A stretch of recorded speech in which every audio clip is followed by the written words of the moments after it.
So, good evening and welcome to the first lecture for guest lecture for World Architecture and History class. This evening we're very honored and pleased to have Susanne Blier here speaking to us, and her Professor Blier's scholarship extends and has basically uncovered a vast territory of diverse African arts and architectures, and her current work extends into an open source world map. And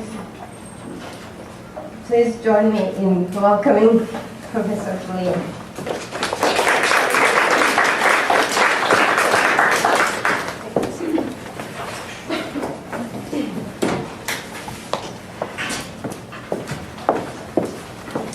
It's a huge lecture I should put together for you, and I decided that instead of doing a formal lecture, that I would do something which is for me in many respects both more fun and more illuminating. And I thought, what better occasion to take advantage of the fact that I was here at RISD than to present you with material from this open source website that I've been working on. And I'll give you a brief history of it as we're going forward, in part to inspire you to begin to play. This is for me, as much as anything, a combination of a toolbox and a site in which you can do potentially all kinds of extraordinarily fun and illuminating kinds of projects, whether it has to do with the history of architecture or questions of urban planning or context of landscape. So the format's going to be, I'm doing this basically live on the site, and I thought that I basically divided into about 3 different parts. I'm going to show you the rudiments of the site itself, so if you've got laptops with you and want to join me, that's perfectly fine. We'll create some material on the site. Then I'll go and show you some of the material that's already at the site, focusing in particular on Africa. And then I'll go to 2 of the sites that I've created, one addressing African landscape and the other addressing history of urbanism, and we'll see where we are from there. So this is the site itself, worldmap.harvard.edu. It's open to everybody. You'll have to log in. And right now we've got some close to 6,000 registered users. There are about 1,200 at Harvard, and other people are from around the world. It's all open source, and basically you see the site here. I thought that I would begin by showing you just the kinds of things. I hit on view a map. Right now, as you can see, there are roughly 15 different kinds of map layers in place, and they range from, well, let me show you, I'm not sure what all of these are. There's a big Japan map, a large China map. I'm going to be showing you specifically Africa map, which was the first of the maps to build. But this is one that suggests some of the potentials of the system. This is a map, a map is basically a set of maps that was put together through the group at World Map, which is basically one full-time employee and then a couple of students. This was done for Hillary Clinton and showing women leadership contexts around the world. And the way it works, they've added various different kinds of categories. We can look at the legend here. And it gives the color symbolization. You click on identify, and it will take you to a particular individual's website, and if they've got a video, we could click on it. And this is basically how the system works. There you can add YouTubes, you can add images, and you can also begin to think about how you're going to construct various ideas through the different aspects of it. We have faculty from around the university who are working on this. And this was also one of the relatively early maps. It began as Africa map, and I'll tell you the sort of prehistory of it. But very early on, scholars and students at the Kennedy School realized the potential of this. We're basically using GIS, Geographic Information Systems, which allows you to overlay a series of different layers. And they put this together for Boston.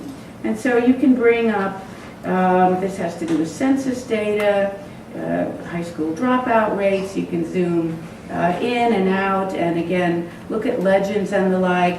You can add any of the layers in the system that people have agreed to let one use, and most people are perfectly happy to do that.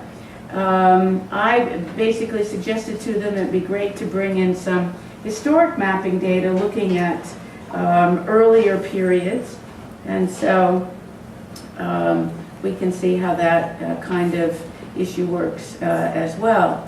And this is basically material that was put together. Currently, the Massachusetts state government is using this to try to deal with economic disparities in the western part of the state. So you can see basically how this works. So most of this material is online and available for everyone, and we've provided as much data as we can on the sources of this information as well.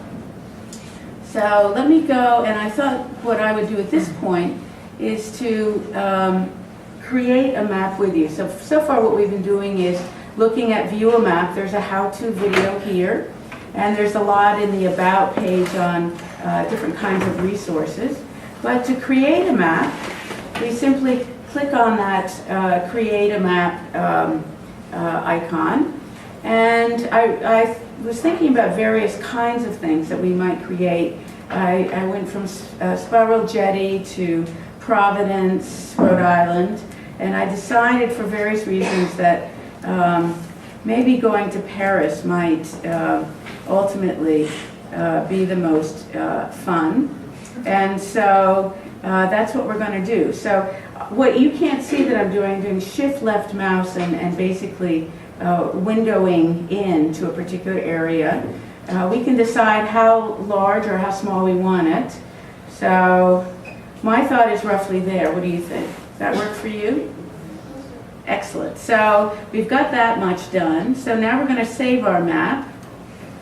Let's call it Paris, I don't know, Paris map or something. We can do anything we want. We can add a name here, or if not, it'll give us an automatic numbering system. We can add an abstract. I can remove all of this information, and we can add in anything. Additionally, there are all kinds of ways that one can stylize this.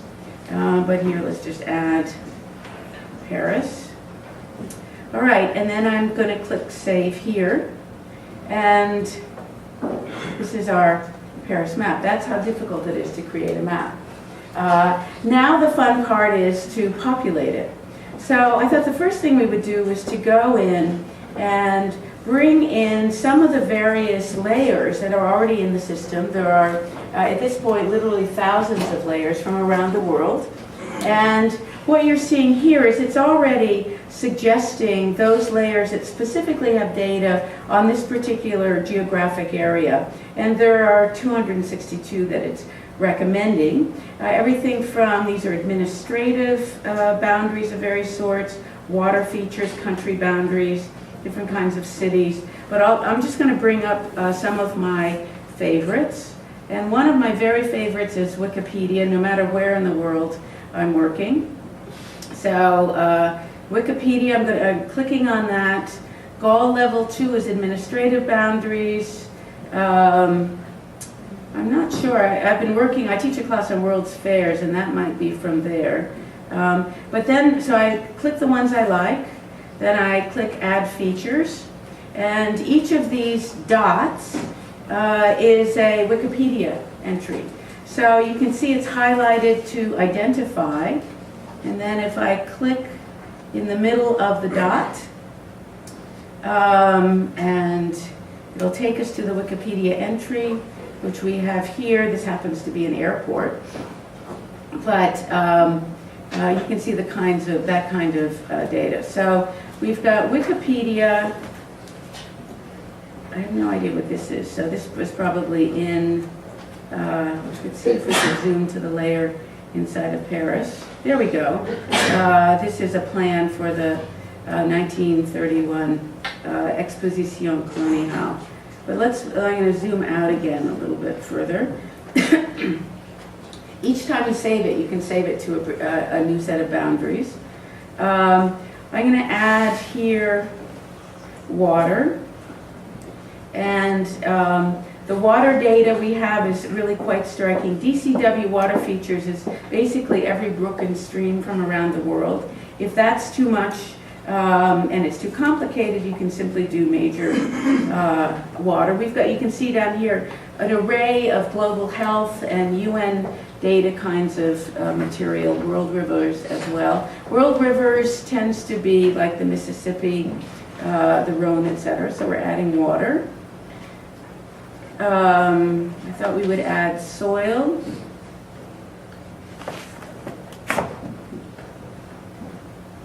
So this is a digital soil map of the world. And you can basically go through the whole set of different kinds of things. And the advantage of a GIS system is if I right-click on it and I go to Layer Properties, you can see here there's an opacity bar that allows me to bring back this soil map to something so that I can see other things within it. And you can turn things on and off. Now, one of the things that one generally wants to do is to put point files towards the top. So I'm going to put Wikipedia at the top. And these are fine here. We can change the name of something, so I could change this to administrative boundaries.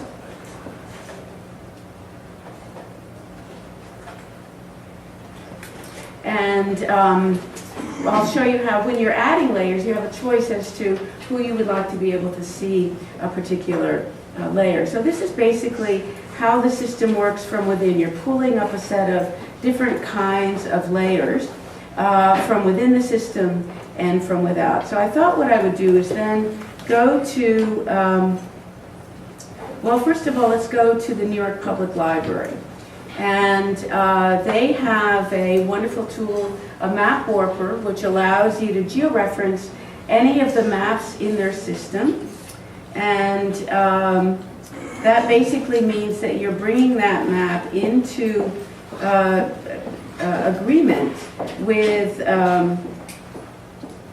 the actual GIS, the latitude and longitude.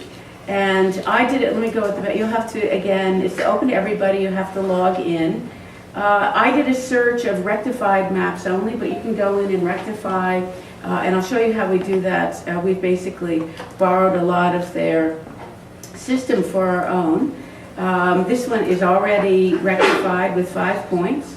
And so what I'm going to do is to bring it into the map that we just created. When you're dealing with historic maps, not everything is, of course, scientifically correct. But here I clicked on Export. You can download it to your laptop, or you can simply link to it, which is what I'm going to do here. So I'm going to click on Tiles and copy this particular one and go back. This is our map here. I'm going to add layers. I'm going to external data. I'm going to add another server, paste the URL, add the server, and here it is. This is basically an early plan with the monuments of Paris. And then we can, here it is. And let me just change this to historic maps or plans. And if we move in, we'll see basically where we are in terms of this particular one. And you can, what's wonderful is you can zoom to a particular area, and you can also then bring up Street View, and let's see if that will allow us to.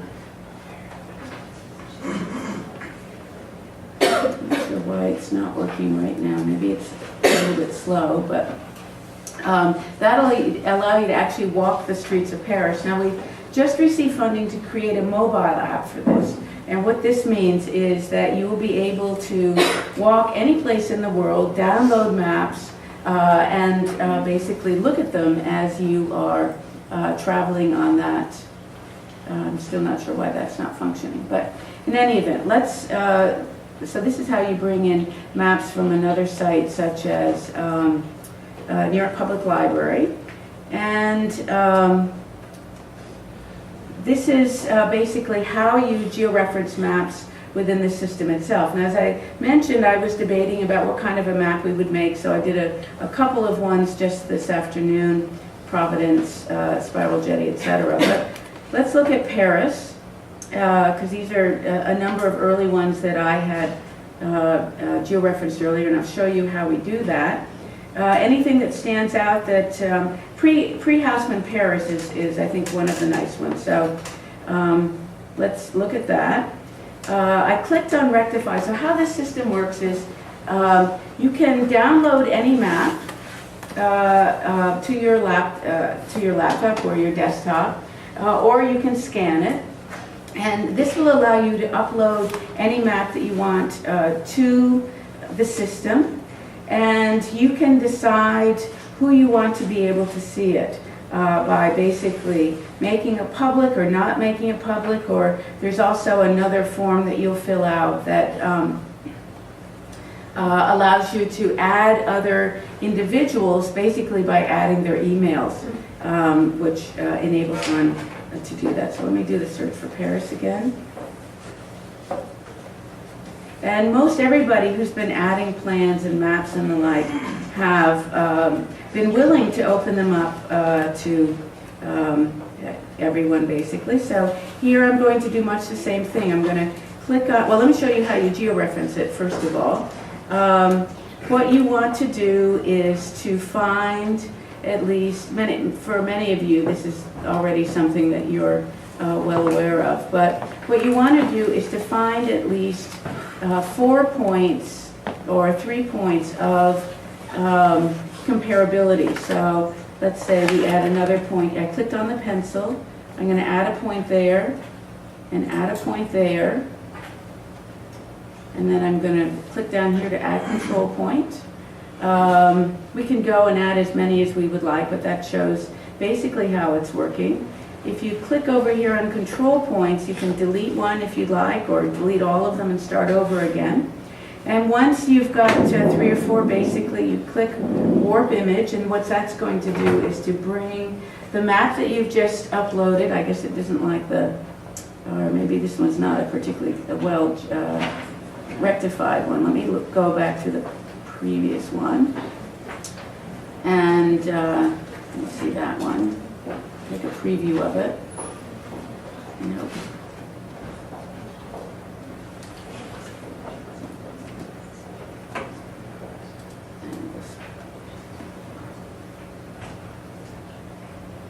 There we go. So here we're going to, again, click on tiles, copy this, go back to our Paris map. We're going to external data, add another server, and bring that into play with the other set of map material. And you can, as I mentioned, you can move things around as one would like, and you can play with the various aspects of opacity and the like, and so you can begin to see the city in various ways. Now, the other thing that one can do with this is, as we move out, you can also begin to add other kinds of data. So, for example, we have various feeds running through this. So we've got Picasa, and let's type in the word, let's say, Eiffel Tower. And we're going to add the Picasa images to the map, and that will, you can create your own context of photographs and bring them in with particular codes, or you can take what's already there through Picasa, and the closer you zoom in, the more that will come up. So here we're actually getting street view, but these will take you to Picasa and actually to the sites of them. You can add YouTube, you can add the geospatial library, basically a set of historic maps that are a series of different universities around the country are bringing together maps of various sorts. So you get a sense of the array of different data and the varying kinds of materials that you can bring into a context such as this. I've been working, among other things, on histories of cities and world's fairs, but you can also easily bring in plans of buildings and larger area maps, or an array of different things that ultimately one could do. So I'm going to, if I wanted to save this map, which we could, I would again click here and then click another save here. But I thought what I would do is to show you at this point some of the other potentials of this and the sorts of things that one can do with maps of this sort. So one of the first things that I've begun doing is collecting historical maps of cities in Africa. And a number of these are, for example, World War II maps. And I've also begun creating maps for various countries in Africa. So here's one that I've begun putting together for Morocco. And we've got an array of US Army and other kinds of mapping. So I thought it might be interesting to begin by going to Marrakesh and looking at how the city has changed over time. And so here again, this is an Army, US Army map, and one can begin to explore various aspects of the city in relationship to the city today, how the city plan itself has changed, and other kinds of features. I'm not sure where this one is coming from.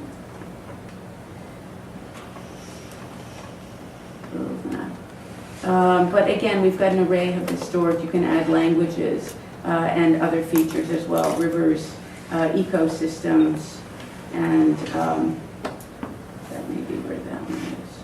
Can you add infrastructure?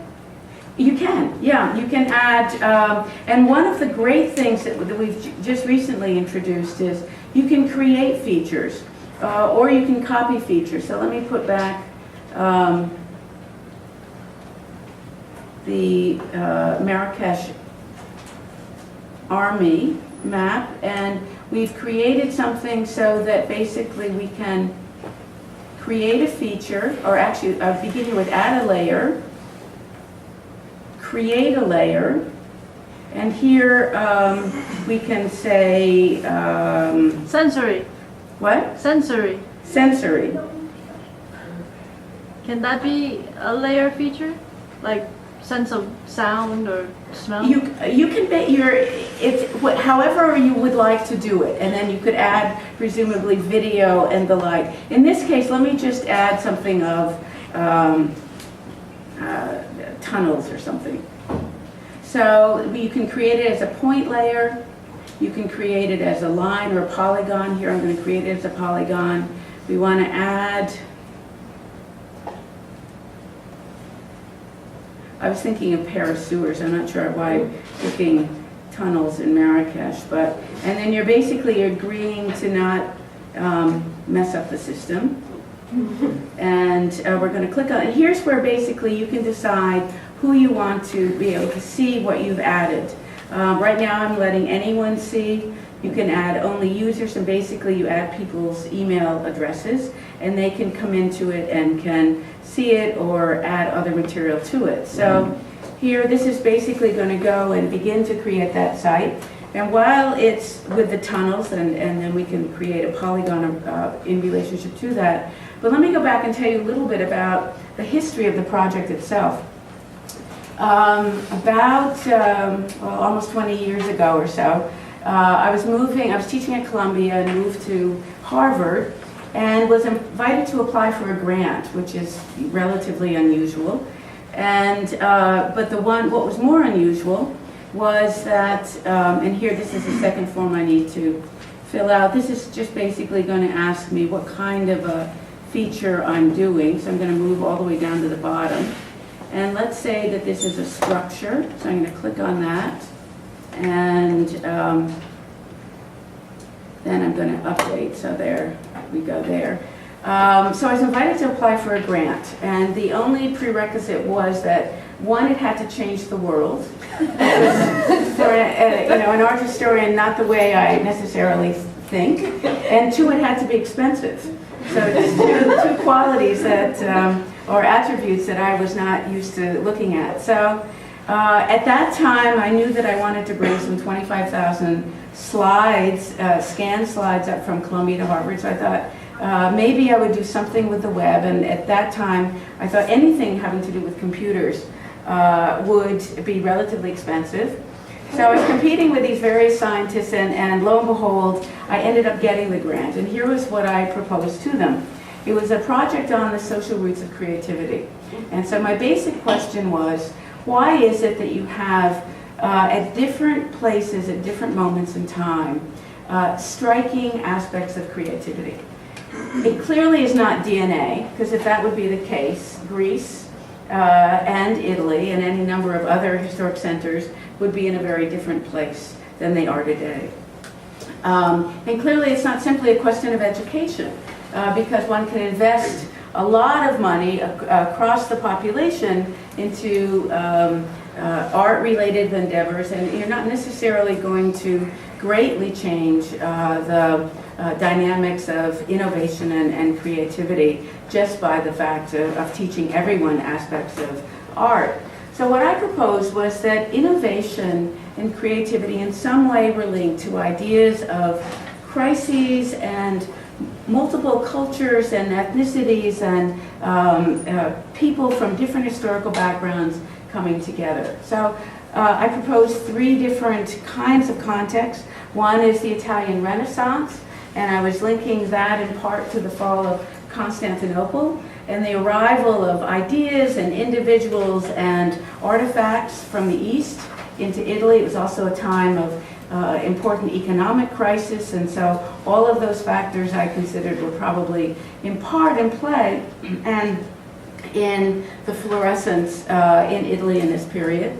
A second example was Paris, circa 1900, in the aftermath of the colonial era and the later aftermath of the Industrial Revolution. All of these populations coming into Paris, thinking about new forms, new ideas, really reinventing the world anew. And the third example was New York in 1945, 6, 7, in the aftermath of World War II, with the arrival of much of the European intellectual community, working together in contexts that to some degree drew on their historical background, but also helped to reshape the New York art scene. And I proposed basically studying this in Africa by looking at correlationships between everything from geography to history to different kinds of art forms. So you can see here, now we have our tunnels, and then I'll come back to this, but here. So we're going to create a feature, and basically we decided we're going to do a polygon. So this is our polygon. We can name it tunnels. We can edit it and change its coloration. We can do all kinds of things. And in much the same way, you can create a point layer, and then you can embed into it images, as long as they're coming from some kind of website or YouTube's. And one of the most important things about the system, we have an amazing help desk, but we've also got this amazing I've forgotten how long it is now. It's something like, it's 39 pages with really detailed information on how you do everything from adding new layers to adding particular points. So this gives you an idea of the kinds of things that one can do. You can then, you can create layers, as I mentioned. You can print this out. You can share it with others. You can embed the link in a blog. And you can basically, in embedding the link, you can bring people to the exact same set of overlays that you want to do. We're adding shortly measuring features so that you could measure basically the area within a particular polygon. You can locate distances. You can upload it all to Google Earth and play with it in that particular aspect.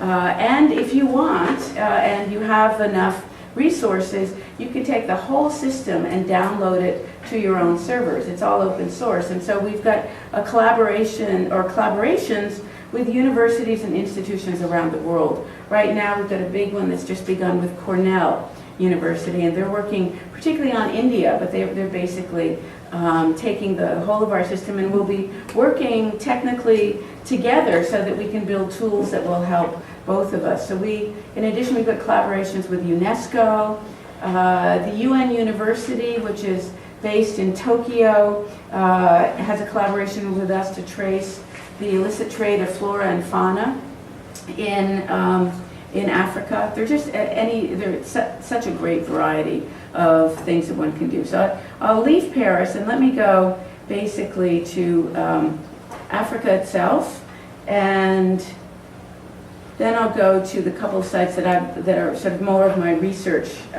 sites within it. So this is Africa map, and is one of the most strongly developed. I have here languages in Africa. We can switch that in a minute to ethnicities. We've got of course, ethnographic maps are in their own way very dishonest because the country and the ethnicities never looked quite like this, but this gives you a sense of it. We have a search tool here, so let's say we're working on Yoruba.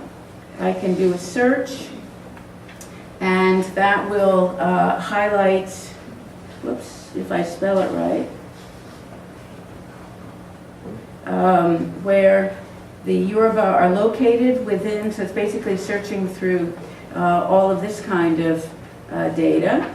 One of the things that I use extensively, here I'm going to get rid of the ethnicity. Undo that. As I mentioned, we've got Wikipedia in place. We've got country boundaries. This is a data set that's available for the world. We've only brought it into Africa so far. There are over 2 million place names and features that are available. It's basically CIA data, but they've made it available to the world. You can decide to use it or not to use it. But for example, I work these days in Nigeria, which is, I'll show you, it's basically in this area. And I've long been interested in the routes that go, this is the Niger River, and this is the Benue River that goes up to the Lake Chad area. And I've always been interested in the east-west trade routes that basically coming down the Nile and going into Africa this way. And I typed in wadi, which is basically bringing up all of the references to specific wadis in Africa, arguing that it really was far too difficult to cross the Sahara Desert for many people. And this was a very easy route, but it wasn't controlled for much of the period by Muslims, but for key periods of time by the Copts, the Coptics, who were important traders. So you can do a search on basically anything you want. As I mentioned, it's readable in some 30 different languages. And here too, I'm going to try to find one that's a bit isolated. You can, it'll tell you, so the one I just clicked on, it's a particular point. I have symbolized it, so it's pretty stunning that Africa's looking pretty blue here. But as you get in, each of these, and we can bring up, I think the legend should be here as well, different kinds of things that come into play. Blue, of course, is water, but we've got other attributes as well. And it's really amazing set of materials to look at. But among the other ones that you might find interesting, lots on environment, from rivers to soils, again, so you can get a sense of that. Linguistic, health-related data, trade routes, which can be important. We've got some amazing historic maps, and this is basically downloading maps, georeferencing them, and bringing them into the system. And so here you could look at, let's say, the overlay between an historic map and ethnographic data to see basically who was where in a particular period. And just I'm going to end this particular section with, we brought in together a lot of a data set at Emory University looking at the slave trade. So looking at slave ports around the world, and that of course includes Boston and Providence, among other places. You can also decide what you want to look at. And then we've brought in, let's say, legs, meaning particular ships from Africa, from Europe to Africa to the Americas. And if you click on a particular line, if I'm able to get it right, it will take you directly to the Emory University website and will provide you with the name of the captain, the weight, where it went. This was actually, interestingly enough, from Mozambique to Boston, and you can begin to look at all kinds of data. Now, it's fascinating for historians, but it's also fascinating just in terms of thinking about larger issues of population movements over time. So I'm going to leave that and end with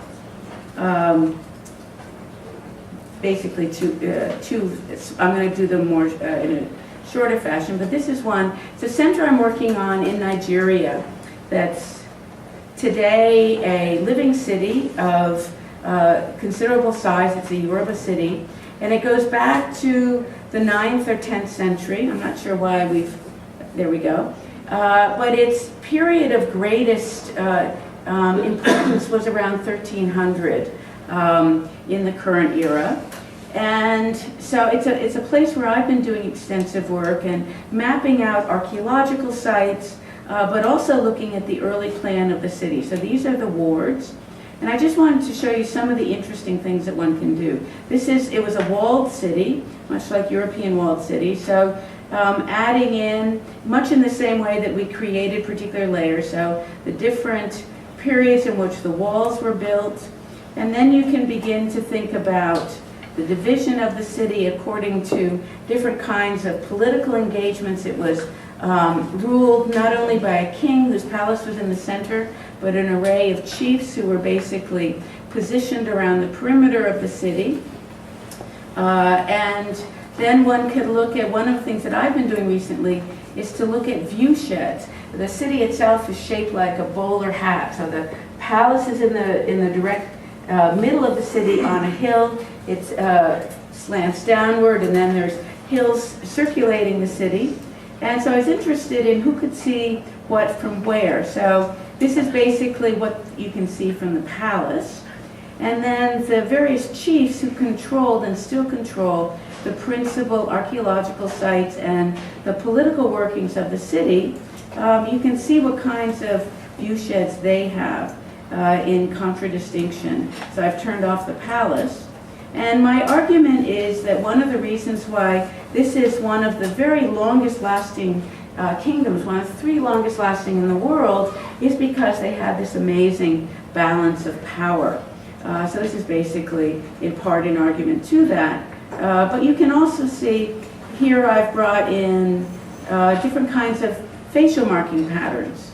I think I've got too much up for one to see all this. But it gives you a sense of the kinds of explorations that one can do in mapping out a city and looking at questions, everything from landscape to the history of the city itself.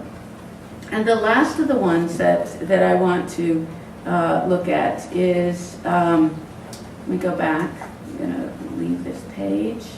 And it's a city in the nearby country of Benin. And here, basically, it's a city that I've also worked on extensively, and did interviews with some 1,500 different families, and identified their histories, where they came from, and during the reign of what particular ruler they had an important, their ancestors had an important place. So here's the city. We could zoom out to see where it is. It's also a walled city. And over the course, I've added materials on different parts of the palace and what was where. Over the course of its history, each of the kings built a separate palace. And so you can see the creation of these palaces, which basically I've added into play.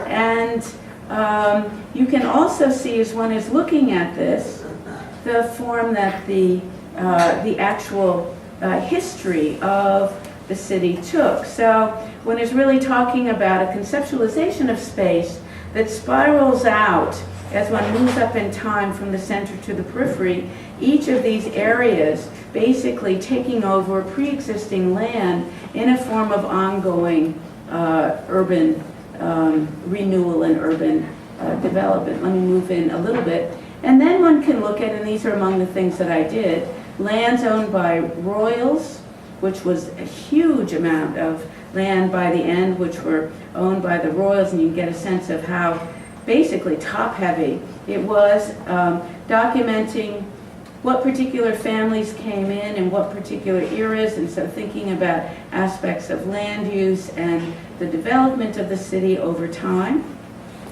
And of course, this is an area that we could add others. But then you can go and look at occupations. Where did the artists live, for example? Where, and did other people, engineers, grave diggers, and the like? Or you can look at particular Abomey lineages, one by one, or looking at the set of lineages as a whole, and thinking about many of these are identified with particular ethnicities who were brought in through the course of many centuries of warfare, but others are associated with particular lineages associated with occupations among these, the artist lineage, which is this particular one. So I think that's basically all that I wanted to present. I'm happy to add other things, but more importantly, I wanted to show you the potentials of this.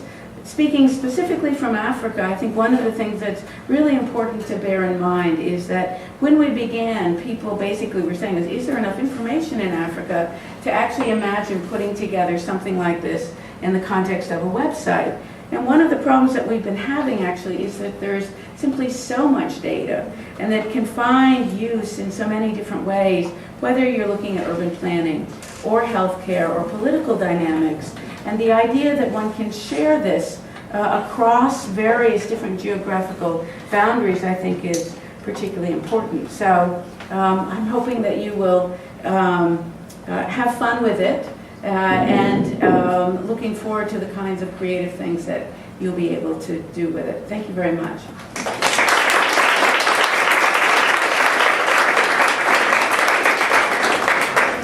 And I'm happy to answer. Well, I can ask questions too, but just ask.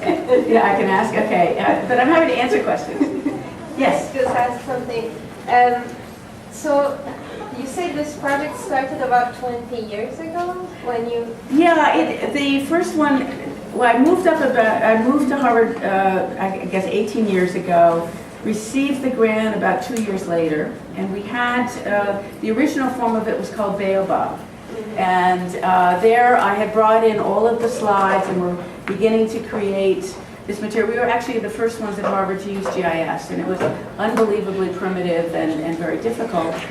And that project ran its course for after about 8 or 9, 10 years, and then in about 2006. Harvard created a new Center for Geographic Analysis. It's one of the few universities around the world that got rid of its geography department and I think regretted it. So we created this institute, and it happened to be chaired by a sinologist who's an historian, Peter Bohl, whom I knew from faculty meetings to be one of the most difficult people on campus.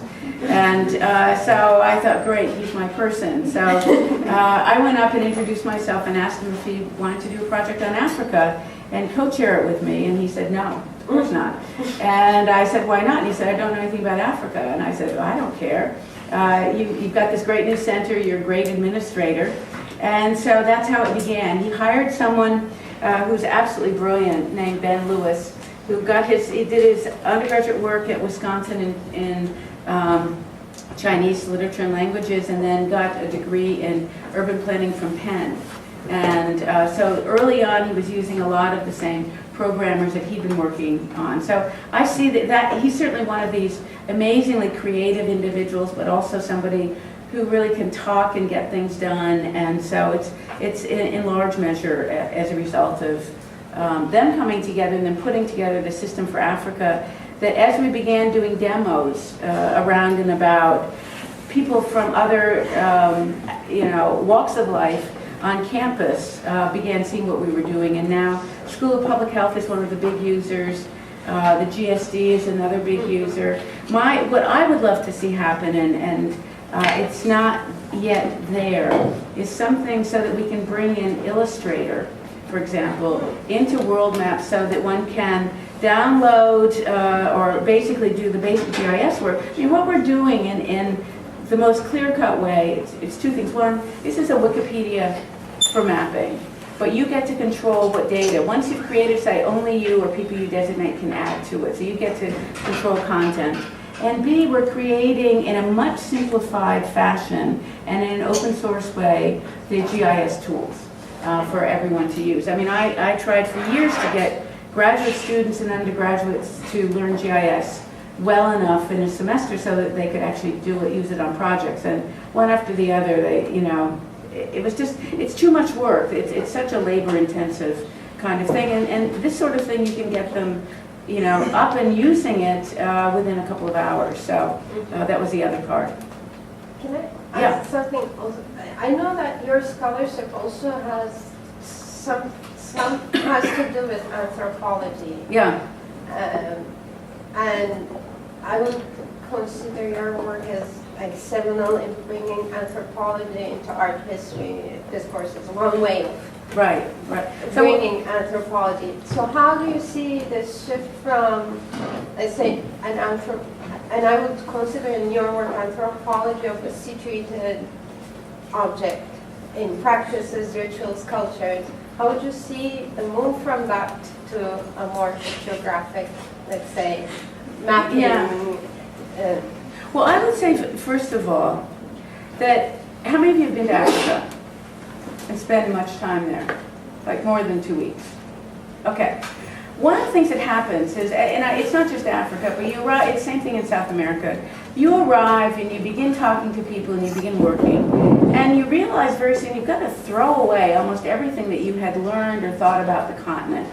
And it happens to be that a lot of the early seminal research on Africa was done by anthropologists.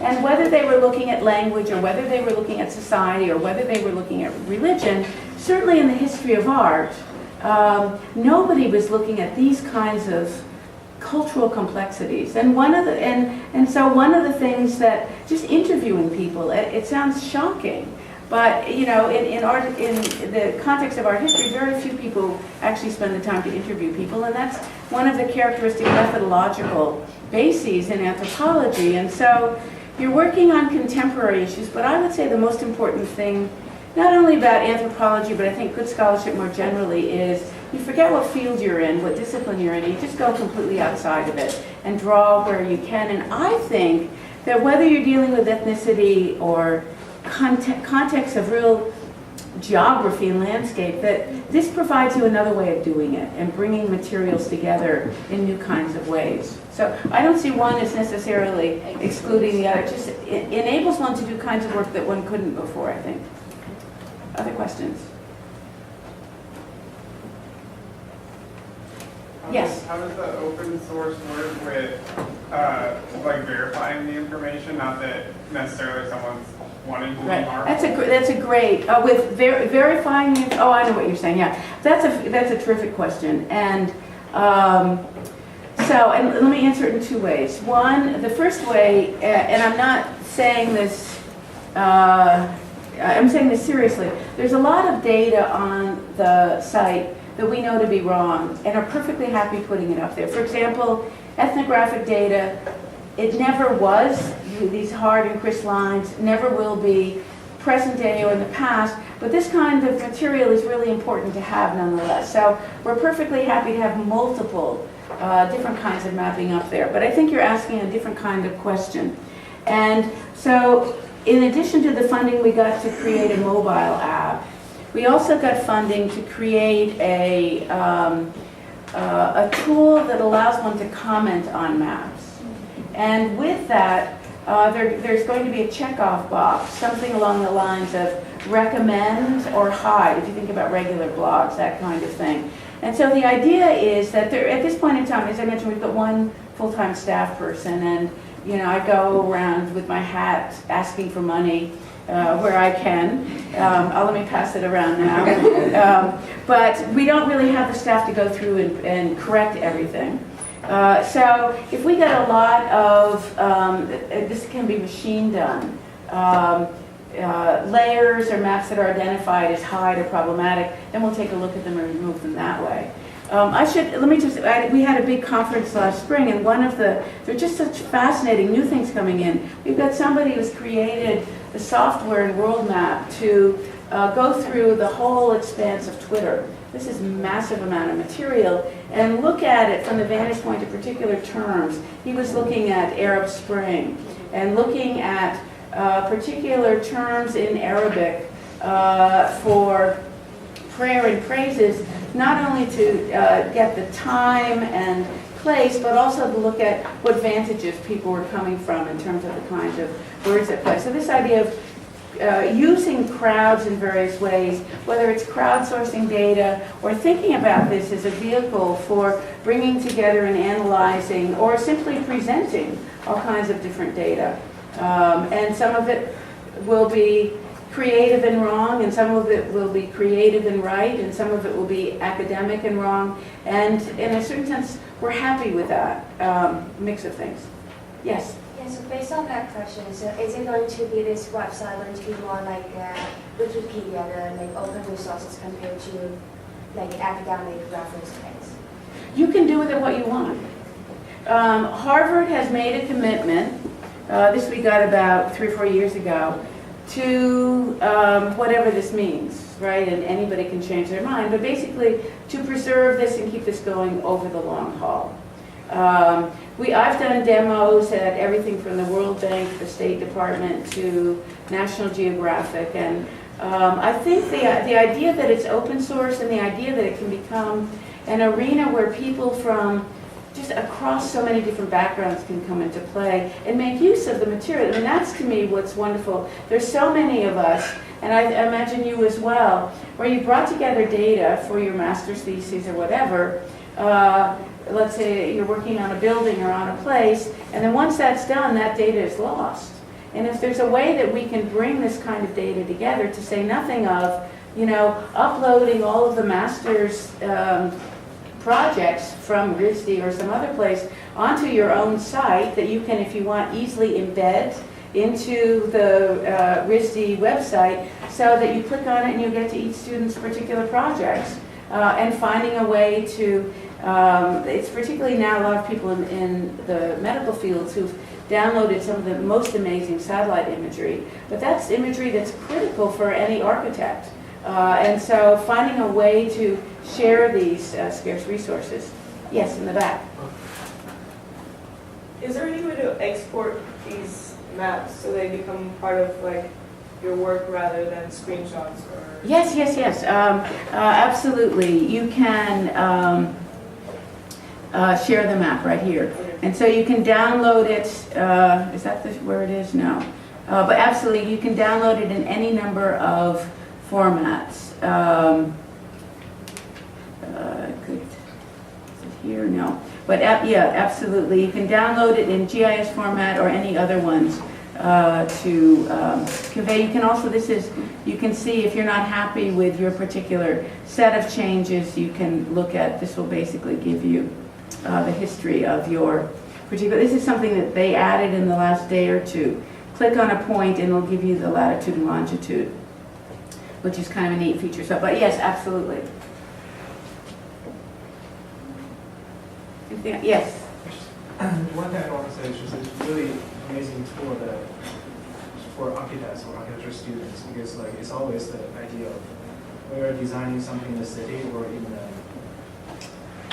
we're designing some place that has cultural significance, you really want to gather the information, and normally what we do is we draw the map ourselves and really trying to analyze. And I think this is a great tool that to Fabulous. put information together. Do you have any plan just to introduce this thing to a lot more architecture institutions around the world? I think that would be beneficial to architects. That's a great idea. I mean, this is why I did this. I mean, I could have done something academic, and I can put people to sleep probably more readily than anybody else. That was a joke. I try not to, but I think the point is that a number of you are architecture students, and so I wanted to show this to you. If you have other thoughts on that, I would love it. I mean, it might be a question of, I mean, one of the real, I'll say tragedies, but you know, they're scales of tragedies, but around the country, all of these master's projects and PhD projects in architecture schools are lost. Unlike if you're writing an academic thesis where you've got a print copy, and if it's a dissertation, PhD dissertation will go off to Michigan and made available. I think it's, criminal, appalling, whatever. And so I'm thinking maybe it's a sort of thing that we could get together a series of schools of architecture to apply to the Graham Foundation or somebody else, so that we could put together a kind of project that would enable people to preserve that kind of data and to use the system in that way. Maybe it could. We're happy to have it rest on your servers if you want. We're also happy to try to engage in it resting on our servers.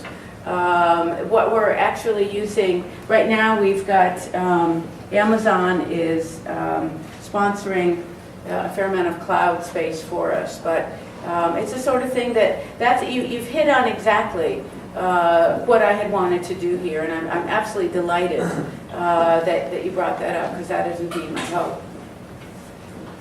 To follow that, if the goal is to get this into more hands, why, I mean, you're already piggybacking off Google. Do you have any, or have you made any overtures to them, or vice versa? Or does that compromise somehow the nature of the open source? Well, that's a great question.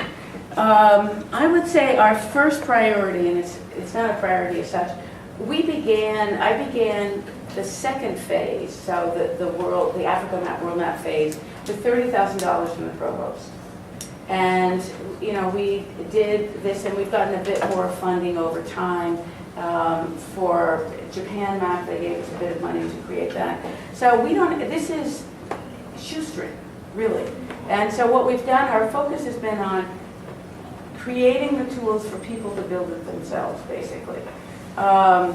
And consistent with that, the operating procedure is low-hanging fruit. I gave what's available and useful. I gave a demo, as I mentioned, at National Geographic, and it happened that the U.S. geographer, I didn't even know we had one, but it's sort of like the Lord of geography of the U.S. was at the demo. And at the end of it, he raised his hand, and I called on him. He said, "There's a problem with your system." And I said, "What?" And he said, "You've got the border between China and India wrong." And I said, "But we're basing it on Google." And he said, "Yeah, well, Google's incorrect." And what I responded, which is absolutely true, we're happy to have both China and India put up their own maps with competing boundaries. It doesn't really matter. So we're using Google because it's useful. But we've gone against Google on this. You can't find it in very many places. When you're georeferencing a map, right, in the map warper, on the side there's a little plus, and you can bring that into OpenStreetMap, Google Hybrid, any number of Bing, any number of other mapping systems.